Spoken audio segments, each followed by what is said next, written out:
আমার রাসূলকে জীবন থেকে, জান থেকে, মাল থেকে সবচেয়ে বেশি ভালোবাসতে হবে। কেমন করে ভালোবাসা হবে? রাসূলুল্লাহর সাহাবী তাদের জীবন থেকে, তাদের জান থেকে, তাদের সন্তান থেকে, এমনকি দুনিয়ার সব কিছু থেকে আমার রাসূলকে তারা সবচেয়ে বেশি ভালোবাসতো, ঠিক কিনা? রাসূলুল্লাহর সাহাবী হযরত হানজালা জলিলুল কদর সাহাবী, এমন সাহাবী আল্লাহর হাবিবের জন্য তার জীবন, তার জান, তার মাল রাসূলুল্লাহর কদম মুবারকের মধ্যে 24টি ঘন্টা বিলিয়ে দিত। সুবহানাল্লাহ। একদিন রাত হযরত হানজালা ঘুমের মধ্যে ছিলেন, তার বাড়ির মধ্যে রাত্রি যাপন করলেন। সকাল বেলা যখন তিনি গোসল করবেন, ওই রাত ছিল সাহাবীর বাসর রাত, ফুলসজ্জার রাত।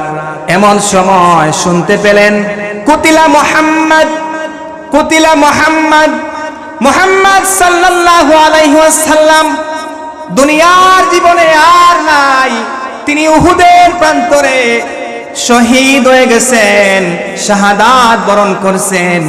বেঈমান মুনাফিক এভাবে যখন আমার রাসূলের ব্যাপারে মিথ্যা গুজব ছড়ায় দিল যে মুহাম্মদ সাল্লাল্লাহু আলাইহি ওয়াসাল্লাম দুনিয়ার বুকে আর নাই, হে মুসলমানেরা তোমরা চিন্তিত হয়ে যাও, পেরেশান হয়ে যাও আল্লাহর হাবিবের ব্যাপারে। তখন কার সময় কাফের মুশরিকরা গুজব ছড়ায়া দিল। জোরে বলি নাউজুবিল্লাহ, আরো জোরে বলি না নাউজুবিল্লাহ। এমন সময় হযরত হানজালা, ওই রাত ছিল তার বাসর রাত, তিনি যখন গোসল করবেন হাতের মধ্যে পানি নিলেন, দেহের মধ্যে পানি ঢালবেন। এমন সময় তার বিবিকে বলল, বিবি রে, আমি শুনতে পেলাম আল্লাহর হাবিব বুঝি উহুদের প্রান্তরে শহীদ হয়ে গেছেন, আমি আর ঘরের মধ্যে বসে থাকতে পারবো না। স্ত্রী রে, বিদায় দাও, তোমার সঙ্গে আমি ঘর করতে পারলাম না, সংসার করতে পারলাম না, আমার মনে হয় না এই দুনিয়ার বুকে আমি আর বেশিক্ষণ বাঁচতে পারবো। হে আমার বিবি, বিদায় দাও, বিদায় দাও, তোমার সঙ্গে আর দেখা হবে না, জনমের মতো বিদায় দাও, কিয়ামতের মাঠে তোমার সঙ্গে আর দেখা হবে। জোরে বলি আল্লাহু আকবার, আরো জোরে বলি না আল্লাহু আকবার। বিবি জবাব দিলেন, স্বামীরে, এই মুহূর্তে তোমার ফরজ গোসল, অন্তত তুমি ফরজ গোসল করে যাও। সাহাবী জবাব দিলেন, স্ত্রী রে, আমি যদি এই মুহূর্তে দেরি করি তাহলে আমার মতো হানজালা রাসূল প্রেমিক, আশিকে রাসূল, কিয়ামতের মাঠে আমি দাবি করতে পারবো না। সুবহানাল্লাহ। তাদেরকে বলা হয় আশিকে রাসূল, কিন্তু আজ দেখবেন আমার ভাইরা, কিছু যুবক ভাইরা আছে আশিকে রাসূল দাবি করে, কিন্তু আজান হয়, নামাজের কোনো খবর নাই। এমনও বান্দা আছে না নাই? আরো জোরে বলি না, আছে না নাই? আশিকে রাসূল দাবি করে, তার মুখের মধ্যে দাড়ি নাই, নবীর সুন্নত নাই, নবীর লেবাস নাই, সে কি আশিকে রাসূল দাবি করবে? সে হলো আশিকে শয়তান। জোরে বলি ঠিক কিনা? আরো জোরে বলি না ঠিক কিনা? সে আশিকে শয়তান। আমার বন্ধুগণ, হানজালা যখন গোসল করলেন না, বিনা গোসলে উহুদের প্রান্তরে চলে গেলেন, গিয়া তিনি অসংখ্য কাফেরকে তার তরবারির মাধ্যমে কচুকাটা করে দুনিয়া থেকে চিরবিদায় দিয়া জাহান্নামের মধ্যে ফেলে দিলেন। এক পর্যায়ে হযরত হানজালা তিনি শহীদ হয়ে গেলেন, আর পিছনে পিছনে তার স্ত্রী দৌড়াচ্ছে, আর রাসূলুল্লাহর দরবারে গিয়া বলতেছে, ইয়া রাসূলুল্লাহ, ইয়া হাবিবাল্লাহ, ওগো নবীজি, আমার স্বামী হানজালা ওই যুদ্ধের মধ্যে তিনি অংশগ্রহণ করেছিলেন, ওগো নবীজি, আমার স্বামী হানজালাকে আপনি গোসল না করাইয়া তাকে দাফন করবেন না, কারণ যারা শহীদ হয়ে যায় আল্লাহর হুকুম হলো তাদেরকে বিনা গোসলে দাফন করে দিবে। জোরে বলি আল্লাহু আকবার।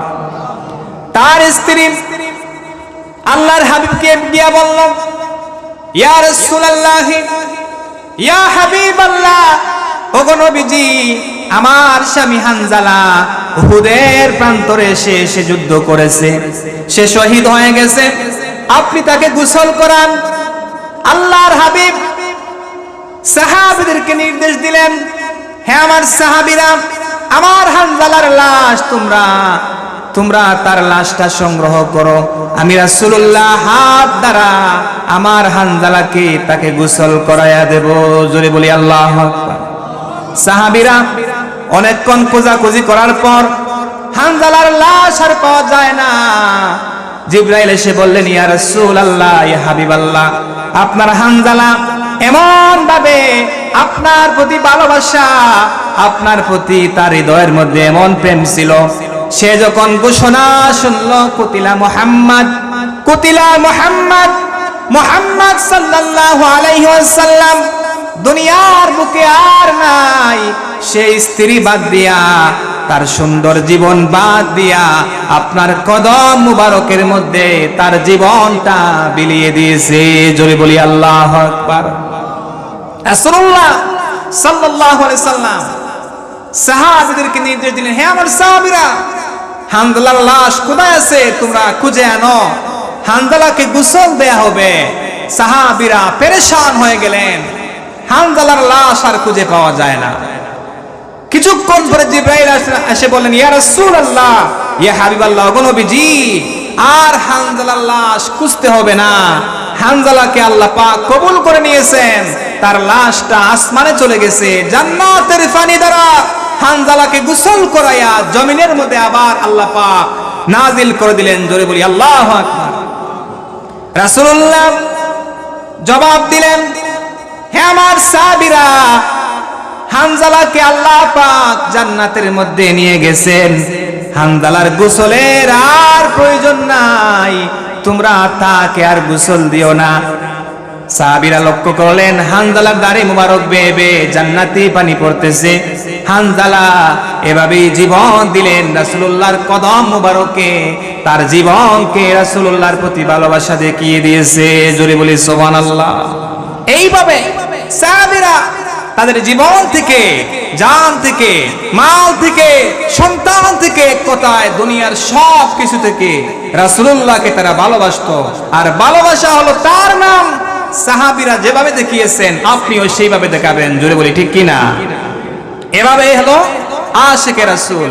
আপনি আশিকে রাসূল দাবি করলেন, আপনার নামাজ নাই, আপনি সুদ খান, ঘুষ খান, আপনি মারামারির মধ্যে লিপ্ত, ঝগড়ার মধ্যে লিপ্ত, ফিতনা ফাসাদে লিপ্ত, গীবতের মধ্যে লিপ্ত, আপনি কি আশিকে রাসূল দাবি করতে পারবেন?